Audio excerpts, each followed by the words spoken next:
So these Charlotte potatoes, they're my favourite variety. I tend to grow these myself at home because they get very little slug damage. They're disease resistant. They're really good performers. So I've bigged them up now, so I'm hoping that they're going to be all right. So let's have a look.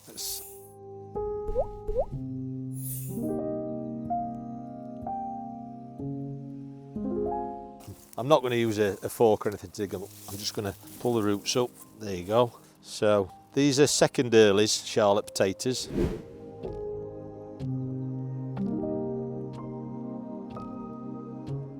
They're a salad potato or a new potato sort of thing.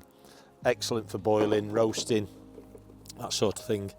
I love them as Hasselback potatoes because the skin will go really crispy and the inside will be really sort of creamy and nice. I mean, that's a good size Charlotte potato, that one. They are tender to frost, so that once the plant has started to grow and the top comes out, you earth them up. One, to protect them from frost. And two, because they'll root from. So if you put your seed potato in down here and you earth them up, they'll root from the stem.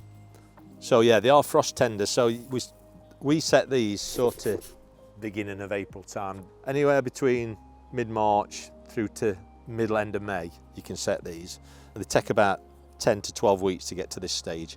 See, that one's got a little bit of green on it. That's where the sun's got at the potato. If it was all green, I wouldn't eat it because it can upset your stomach, but that's only got a little bit on. You could even just cut that bit off. So obviously we'll compost all the top, and I will chop that up because it's quite tough there, but I'll shred that and pop it in the compost heap. I'm just gonna dig down with me fingers. You could even let it die down more than that if you wished, but as you can see, the potatoes are ready. Once the tops have died off, the potato won't get any bigger because nothing's feeding it. While you've got some greenery, that goodness is going down into your potatoes as the plant dies. So potentially your potatoes will get bigger. So I think that's off of one seed potato, so that's not bad. But they'll be absolutely beautiful eating them. You can some people leave them on the surface so that the skin hardens a bit. But I dug some of mine up last night and had them in with my tea, Hasselback taters. Within half an hour digging them up, we'd ate them. And they were absolutely fantastic. Perfect for boiling, roasting, or just general use, but they won't be any good for mashing because they've got that creamy flesh. Right. That's probably the only use I wouldn't use them for mashing. I'd even use them as chips because they make quite nice chips as well. Ours flowered probably about a month ago. Yeah. As you can see, there's no flowers on them now, they've died off. What you sometimes get is like a little green tomato.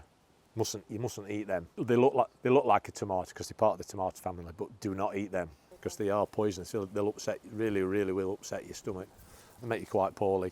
So yeah, once they're through, as I say, you can pick them off if you want. It doesn't really matter. You can still compost that, but just don't eat it. And we haven't, for some strange reason, I didn't pick the flowers off, but we haven't had any fruit on it.